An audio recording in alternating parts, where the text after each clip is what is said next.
안녕하십니까. 7월 24일 시황을 말씀드리겠습니다. 글로벌 시장은 물가 인상에 따른 경기 침체가 계속되고 있는 가운데 아직까지는 강력한 호재의 모멘텀이 생겨나지 않고 있습니다. 각종 경제 지표에 따라서 등락을 거듭하고 있는 상태고, 그다음에 자이언트 스텝 0.75 프로포인트를 인상한 이후에 좀 면역이 돼서 한 0.5 정도 빅스텝 정도는 무난하게 지금 받아들이고 있는 실정입니다. 유럽 중앙은행 ECB에서도 보통 0.25 정도를 올리는데 이번에 0.5 프로포인트를 인상해서 빅스텝에 동참을 했습니다. 이에 대한 여파로다가 지금 원유 수요가 둔화될 것이다, 이런 예상 때문에 지금 우리나라에서 기준으로 삼고 있는 WTI 서부 텍사스 중진유나 브렌트유 오일 가격이 하락하고 있습니다. 그러니까 인플레이션을 강력하게 잡겠다는 22의 의지고, 그런 부분은 장점으로 볼 수 있지만은 또 인플레이션을 억제를 하는 가운데 경기 침체에 대한 지속적인 우려가 또 대두되고 있기 때문에 그런 부분이 향후 글로벌 시장에도 영향을 미칠 수 있다는 거. 그리고 이제 러시아에서는 이제 천연가스를 갖다 중단한다, 유럽에다가 전면 중단한다고 했는데 공급을 재개했습니다. 근데 정상적인 물량이 한 40% 정도, 아주 안 할 수는 없는 상황이죠. 러시아도 어느 정도 너무 극단적으로 갔을 경우에는 또 새로운 또 러시아에도 악재가 생길 수가 있기 때문에 40% 정도 죽지 않을 만큼 공급을 갖다 재개를 한 상태고, 그리고 이제 원숭이 투창 확진이 한 14,000명으로 지금 한 달 새 5배가 지금 증가돼가 있고, 우리나라도 지금 코로나 확진자가 많이 줄었다가 지금 7만 명 가까운 그런 급증세를 다시 보이고 있습니다. 그래서 이런 부분들이 아직까지는 글로벌 시장이나 국내 시장에 좀 영향을 미치고 있고, 그 다음에 강력한 금리 인상을 통해서도 만약에 물가가 잡히지 않는다, 이 부분은 상당히 심각해질 수 있다고 제가 지난번부터 계속 말씀드리고 있습니다.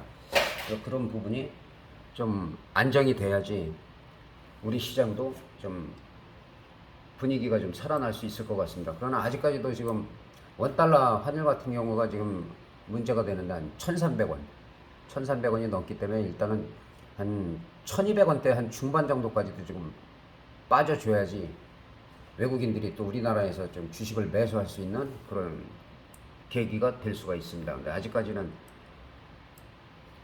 환율이 1,400원대를 올라가서 내려오지 않고 있기 때문에 그런 부분이 우리 시장에는 좀 영향을 미치고 있다, 그렇게 볼 수가 있겠습니다.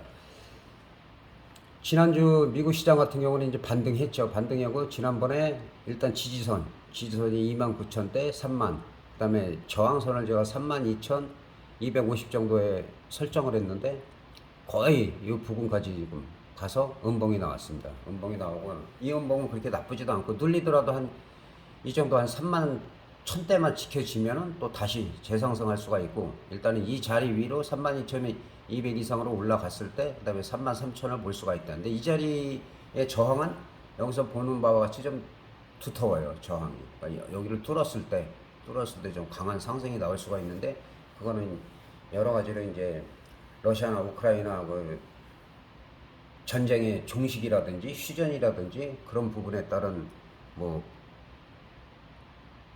우크라이나 같은 경우도 휴전이나 종전을 하게 되면 또 우리나라에서 상당 부분 들어가서 또 건설 재개를 할 수 있는 그런 호재가 있기 때문에 어떠한 모멘텀이 강력하게 지금 나올 수 있는 그런 부분을 좀 기대를 해야 될 것 같습니다. 근데 그게 당분간에 한 달, 두 달 안에 갑자기 나오기는 좀 쉽지가 않고, 그러나 지금 워낙 악재들이 많다 보니까 지금 바닥을 다지고 지금 이 기술적 반등이라고 볼 수가 있는데, 일단은 1차 저항선 부근에 있기 때문에 여기서 다시 밀리더라도 큰 문제는 없다. 근데 일단은 여기를 돌파했을 때 2차 저항선 여기가 상당히 중요하다는 거. 이 자리를 돌파하면은 아마 분위기가 상승적으로 바뀔 수도 있다. 근데 아직까지는 하락 추세에서 지금 바닥을 만들고 있는 자리다. 반등을 만들고 있는 자리이기 때문에 그런 부분은 좀 긍정적이라고 볼 수가 있겠습니다. 우리 시장 같은 경우도 지난번에 이 양봉은 좀 의미가 있다. 월요일날 양봉은 상당히 의미가 있었고, 우리도 1차 저항선이 한 2400 정도가 되는데 2417, 17에서 지금 윗꼬리 음봉이 달렸어요. 근데 좀 더 밀리더라도 마찬가지로 2300대가 지켜진다면 또 재상승을 한번 노릴 수가 있다. 근데 아직까지는 여기서 강력하게 올라갈 그런 모멘텀은 좀 부족하다는 거. 글로벌 시장이 전체적으로 좀 반등이 나왔고, 아시아도 마찬가지고, 그렇기 때문에 우리 시장도 어느 정도 기술적 반등은 나온 상태다.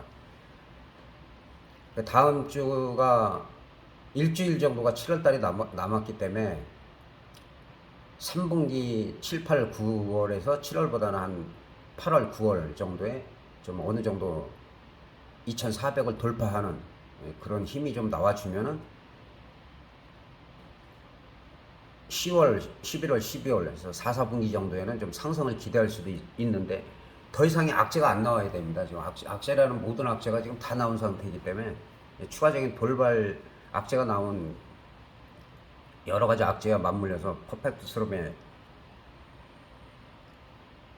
직면하기 때문에 결국에 가선 여러 가지 악재가 동시에 폭발하는 그런 장이 나오면은 시장이 심각해질 수가 있기 때문에, 그럼 항상 글로벌 시장의 그런 흐름이나 추이를 지켜보시면서 파생이든 주식이든 매매를 하시는 게 좋을 것 같습니다.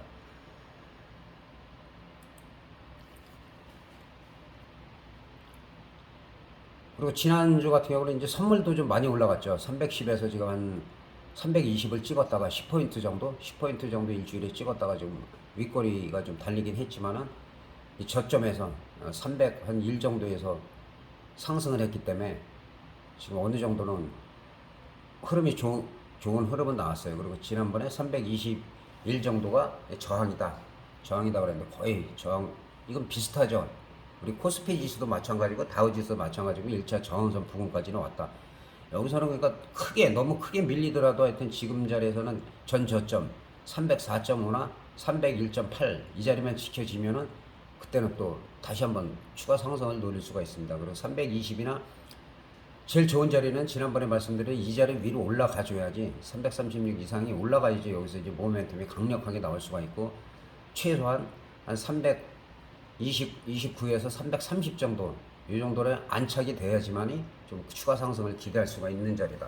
아직까지는 여기서 박스권이라고 보면 돼요. 박스권이라 320에서 지금 300 사이에서 20포인트 사이에서 계속 등락을 거듭하고 있는데, 여기서 갭상승을 한 자리가 상당히 의미가 있어요. 이 자리가 갭상승을 했고, 또 여기서도 갭상승을 해요. 갭상승이 보통 나면 한 3번 정도가 나오고, 떨어질 때도 비슷한 흐름이 나오기 때문에 만약에 이런 자리나 아니면 이런 자리를 갭으로 뚫어버린다면 좀 더 추가적으로 갈 가능성이 있다. 그리고 지금 등 가격이 지금 317.3 정도에 형성이 돼 있어요. 옵션 하시는 분들이 많이 계시기 때문에 등 가격이 지금 317.3 정도, 한 5점대로 보시면 돼요. 5점대로 보면은 한 이달이 일주일 남았으면은 뭐 보통이다. 그러나 아직까지도 프리미엄이 너무 비싸기 때문에 3점대, 등 가격이 3점대까지 줄으려면은 다음 주나 다음 주 만기 첫째 주 정도 전, 그러니까 8월 첫째 주 정도까지 프리미엄을 좀 많이 죽이면서 등락을 거듭할 가능성이 크기 때문에, 콜옵션 같은 경우는 지금 한 330 정도까지 매매를 하시는 게 괜찮고, 지금 이런 낮은 가격에서 갑자기 대박을 노려갖고 오버나잇을 할 단계는 아니라는 거. 항상 그걸 제가 말씀드리는데, 싼 거만 좋아하시는 분들이 있어요. 주식도 싼 거는 그 변동성 클 때만 프리미엄이 충분히 죽었을 때, 그럴 때만 소액으로 노려야 된다고 제가 말씀하셨고, 너무 비중 0.33 뭐 이런 데다가 비중을 너무 크게 실어 놓으면은 단기적으로는 예를 들어서 200~300%는 갈 수가 있어요. 200~300%는 갈 수가 있지만은 결국은 지난번에도 터트리고 휴지를 만든다고 제가 그랬듯이, 파생은 등 가격에서 어느 정도를 매매를 할 것인지, 특히 만기 전후 변동성 클 때 그거를 정확히 캐치하지 못하면은 지수가 올라가더라도, 선물 지수가 올라가더라도 내 거는 0.01이 될 수가 있기 때문에 거의 휴지가 되는 거기 때문에 그런 부분을 좀 유의하시고, 풋옵션 같은 경우는 마찬가지로 한 302.5 정도까지는 괜찮아요. 물론 당일 매매를 한다, 단타로다가 그날 한다라고 보면은 뭐 0.93이나 그다음에 297.5 이런 가격대도 뭐 나쁘진 않아요. 단타로 당일 그날 매매를 해서 종료를 한다면. 그러니까 오버나잇은 하면 프리미엄이 많이 죽을 수가 있기 때문에 좀 위험하다. 그리고 현실적으로 300 이하로 떨어지기가 쉽지가 않기 때문에 300을 기준으로 해서 이 밑으로는 가급적인 매매를 하지 않는 것이 좋다. 317.5에서 예를 들어서 만기까지 상승이 충분히 된다 하면은 327이나 330까지도 행사가 될 수가 있겠죠. 그런데 이것도 이 가격에서는 크게 터질 게 없기 때문에 아래 위로다가 프리미엄을 충분히 죽이는 거를 갖다가 확인을 하시면서 매매를 하셔야 될 것 같습니다.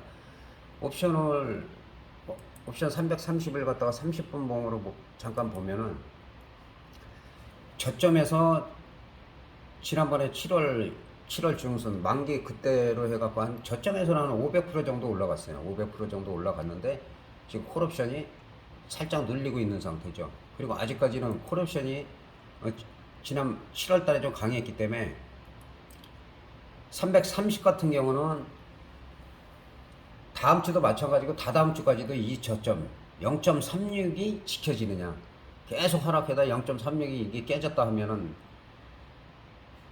317이나 아니면은 뭐 315, 12 정도가 프리미엄이 거의 20분의 1 정도 토막이 났을 때가 오히려 기회가 될 수 있기 때문에 단타로만 대응을 하셔야 된다는 거죠. 지금 크게 엄청나게 올라갈 그럴 가능성은 크지가 않습니다. 그리고 풋옵션 같은 경우는 비슷한 가격대 302.5 정도 보면은 계속 흘러내리고 있죠. 흘러내리고 있는데 이제 풋옵션 같은 경우는 항상 이 저점이 상당히 중요해요. 7월 22일 저점이 0.95인데 금요일 날은 1.21에서 마감이 됐습니다. 그러면 0.95가 한 틱이고 두 틱이고 이탈했는데 바로 올라오지 못한다? 이거는 계속 흘러내릴 가능성이 큽니다. 아니면은 흘렀다가 다시 반등 나왔다가 또 더 빠지고, 반등 나왔다 더 빠지고, 계속 안정된 가격대를 유지하려면 0.95, 302.5 기준입니다. 302.5, 다른 거 하시는 분들 때문에 혹시라도 300도 마찬가지고, 300 같은 게 0.73. 만약에 0.73에 여기가 지금 0.93인데 20틱인데 20틱 이거 흘러내리려면 그냥 뭐 갭으로도 하루만 해도 흘러내릴 수가 있고, 뭐 한두 시간만 해도 깨질 수가 있기 때문에 풋옵션 하시는 분들은 지금 이 저점이 22일 저점을 지켜지느냐, 여기가 지켜지든지 하락하더라도 밑꼬리가 달고 올라오면은 또 이거는 어느 정도 상승할 수가 있어요. 근데 지금으로서는 뭐 100%, 200% 어떤 악재가 생겨도 그 정도 사이에서 프리미엄을 계속 서로가 죽일 수가 있기 때문에 아직까지는 양매수 해갖고 오버나잇 한다든가 그런 매매는 상당히 위험하다는 거. 그래서 일단은 옵션이라는 거는 주식도 마찬가지지만 특히 파생 중에서도 선물이 아니고 옵션 하시는 분들은 때를 기다려야 된다. 때를 기다리고 충분한 가격이, 매력적인 가격이 왔을 때, 그럴 때 매매를, 그럴 때만 하시는 게 상당히 유리하다는 거 말씀드릴 수가 있겠습니다. 그리고 끝으로 지금 주식이 몇 종목만 살펴보겠습니다. 삼성전자 같은 경우는 뭐 지난번에 6만전자 뭐 깨졌다 해서 난리가 났을 때 계속 매수를, 개인들이 여기서는 계속 매수를 했죠. 이 자리에도 계속 매수를 하다가 이제 못 참겠다 던지니까 이제 또 외국인들이 강력하게 또 매수를 해가지고 끌어올리고 있는데, 어쨌든 삼성전자 같은 경우는 우리나라 대표주기 때문에 우리가 다른 코스피나 업종이나 아니면은 선물 차트를 안 보시는 분들은 삼성전자를 기준으로 삼으셔가지고 보셔도 괜찮습니다. 아니면 동시에 세 가지를 보면 더 좋고요. 일단은 6만 원을 지켜지고 있는데 이 자리가 중요한 게 아니라 6만 5천 원짜리입니다. 6만 5천 원짜리에서 안착을 다음 달 한 만기 전으로다가 여기 안착을 하느냐, 6만 5천 원짜리만 안착을 하면은, 그리고 이런 식으로 횡보를 하게 되면 추가 상승을 할 수가 있지만은, 그렇지 않으면은 다시 한번 또 바닥을 확인하러 오기 때문에, 그러나 이 두 번의 이런 장대 양봉은 상당히 의미가 있다는 거, 상당히 의미가 있고 반등 시도를 계속 하고 있다는 거. 그래서 이런 자리에서도 계속 한 번에 사지 말고 분할로, 이런 떨어질 때도 마찬가지요. 한 주, 두 주, 뭐 다섯 주 본인의 능력껏 해갖고 이걸 6개월이다 1년 보고서 꾸준하게 매수를 하면 결국은 손익분기점이 어느 정도 오고, 손익분기점 위에서 탄력을 받고 글로벌 시장이 좋아질 때가 오히려 베팅을 강하게 할 타이밍이다. 그런 매매를 할 때는 주식을 어떤 종목을 하더라도 종목을, 그리고 계좌에 막 10종목, 20종목, 30종목 뭐 그 이상도 봤어요. 저는 50종목 이상 매매하시는 분들도 있는데, 그건 한쪽에서 수익이 나면 한쪽에서 손해를 보고, 오히려 한 3종목 이내, 개인들은 많아야 5종목 이내로 내가 잘하는 종목을 섹터별로 하나씩 넣어가지고, 예를 들어서 전기차가 많이 빠졌다 하면은 반등이 나올 시점에서 그 전기차 섹터를 매매를 하고, 또 예를 들어서 삼성전자나 아니면 하이닉스가 너무 많이 빠졌는데 이런 식으로 반등이 나온다? 그럴 때는 이제 그런 종목만 매매를 해갖고, 오히려 한 5종목 정도만 해서 많이 봐야 10종목을 갖다가 꾸준하게, 뭐 플랫폼이다 그러면 네이버나 뭐 카카오를 보듯이 그런 식으로 매매를 하시는 분들이 오히려 수익률이 더 좋다는 거. 그래서 이거저거 막 누가 좋다더라, 그거는 벌써 때가 늦은 거예요. 뭐 방송에서도 그렇고 신문이고 어디 유튜브에서 보도가 됐다, 그거는 벌써 이미 다 잡아놓고 홍보하는 경우가 많기 때문에 그런 부분은 좀 주의하셔야 될 것 같습니다. 카카오 같은 경우는 이제 임원들의 그런 그 주식 매도 많이 올랐을 때 그것도 아주 잘 팔았죠, 사람들은. 여러 가지 뭐 문어발식 확장 이런 부분 때문에 지금 말이 많았죠. 규제를 많이 하고 그런 부분이 있었는데, 요즘에 들어서는 이제 좀 좋은 사업에도 좀 뛰어들고 있고, 결식 아동 뭐 돕기 프로젝트, 그런 부분, 기업에서 그런 좀 어려운 사람들을 위해서 그런 역할을 좀 많이 하면은 또 기업 이미지도 좋아지고. 지금 같은 경우는 이제 일단은 6만 6천 원짜리를 지지하고 여기서 쌍바닥을 이루고, 그 다음에 1차 저항, 2차 저항이 8만 원 초반이죠. 그래서 지금은 7만 5천 원대 위에서 지지가 돼야 된다. 그러니까 아직까지는 완전하지가 않다는데, 여기서 만약에 6만 9천 원이 만약에 무너지고 6만 6천 원이 무너졌다, 이거는 좀 좋지가 않아요. 그래서 일단은 이 자리에서 유지가 되는 게 좋다. 실질적으로는 제가 이게 작년부터, 원래 2년 전부터 카카오 얘기해가지고 거의 2배 이상이 올랐었죠. 그리고 계속 올랐었는데, 제가 이 지지선은 사실 11만 원 3천 원대인가 두 라인치인데, 여기가 무너지면 안 된다라고 계속 영상에서 말씀드렸었죠. 이 자리고. 근데 여기가 무너지면서 계속, 여기는 뭐 기술적 반등이고, 그 다음에 결국에 가서는 엄청나게 하락을 했는데, 그래서 지지와 저항이 상당히 중요하다. 지지와 어디가 무너졌을 때 이거는 매매하면 안 된다. 지금 같은 경우는 지금 6만 6천 원, 6만 6,200원은 지지가 돼야 돼요. 이탈하더라도 바로 하루 이틀에 밑꼬리 달고 올라오면은 이건 오히려 더 크게 갈 수가 있는 거예요. 지금 자리는 7만 5천 원 안착, 그 다음에 8만 원대 안착이 중요하다.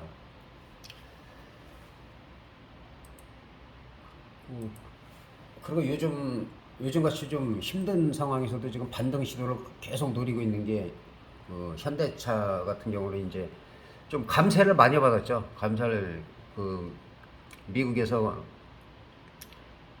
한 2조 4천억 정도를 갖다가 지원을 받았어요. 조지아주에서 뭐 전기차나 이런 쪽으로다가 이제 친환경적인 그런 개발을 하고 하니까, 그런 부분이 또 파격적으로다가 그런 게 호재로 작용이 돼서 어쨌든 간에 지금은 나쁘지 않은 모습을 보이고 있어요. 근데 지금 여기서 막 등락을 건 큰 의미가 없어요. 1차적으로는 18만 원, 그 다음에 저점이 16만 8천 원인데, 일단은 18만 원 지켜지는 게 좋고, 여기가 무너지면 관망이에요. 여기서 매수가 아니고. 그리고 일단은 20만 원대 안착이 돼야 된다. 20만 원이 안착이 되면 그 다음부터는 뭐 한 3만 원 단위로, 3, 4만 원 단위로 뭐 23만 원, 25만 원도 갈 수 있고, 뭐 장기적으로 봐서 이제 분위기가 좋아지면은 뭐 언젠가는 뭐 30만 원도 뚫을 수가 있겠죠. 근데 지금 상황에서는 워낙 좋지 않은 상황에서도 그래도 나쁘지 않다. 흐름이 괜찮은 흐름을 보이고 있고 일단은 20만 원 안착이 중요하다는 거. 그리고 마지막으로 기아도 뭐 2분기 영업이익이 또 많이 좋아졌어요. 작년에가 좀 안 좋아서 그런지 전년 동기에서는 50% 정도가 기업이익이 발생을 해서 2조 한 2,340억 정도, 예, 그 정도 좋아지니까 꾸준히 올라가고 있고, 마찬가지로 일단은 이 자리가 이 바닥 자리를 보는 게 아니라 지금 상태에서 74,000원이 지지가 돼야 돼요. 74,000원 지지가 돼야 되고, 이 저항선 한 87,000원에서 88,000원 자리를 좀 강하게 뚫어줄 때, 예, 그때 이제 이후로는 이제 뭐 10만 원도 벌 수가 있고 하겠지만은, 아직까지는 주봉으로다가 보면은 일단 87,000원짜리, 그 다음에 93,000원짜리, 그리고 이제 2021년 2월이 10만 2천 원을 돌파했는데, 이 자리까지 가려면은 좀 아직까지는 길이 좀 멀어요. 멀은데 탄력을 받으면 또 그냥 강하게 갈 수도 있는데, 장기적으로 보면은 거의 뭐 한 1년 동안 박스권으로 볼 수가 있어요. 큰 박스권으로 지금 유지가 되고, 지금 자리에서는 이 저점은 지켜지는 게 낫다. 74,000원 자리는 이 67,000원이 아니라 74,000원이 만약에 여기서 이탈이 됐다? 매수가 아니라 관망. 확인을 해야 돼. 바닥 확인하는 걸 완전히 보고, 그리고 들어가면 됩니다. 그리고 웬만하면 일봉을 보면 되는데, 요즘 같은 경우는 가끔 주봉을 살펴보면은 나쁘지가 않아요. 전체적인 흐름이 일목요연하게 나오니까 계속 하락 추세에서 지금 양봉도 출현을 하고, 근데 이제 윗꼬리가 많이 달리기 때문에 윗꼬리가 너무 계속 달리는 것도 좋지가 않죠. 그 대신에 지금 일단은 주별로 봐서는 양봉이 자꾸 출현되고 있기 때문에 흐름이 나쁘지가 않다. 뭐 하락하더라도 6만 원대가 아니라 74,000원대 지지하는 걸 확인을 하고 매수하는 게 좋다. 이렇게 말씀드릴 수가 있겠습니다. 7월 달도 지금 다음 주 일주일 남았습니다. 남은 시간 매매 잘 하시고 다음 주에 또 뵙도록 하겠습니다. 대단히 감사합니다.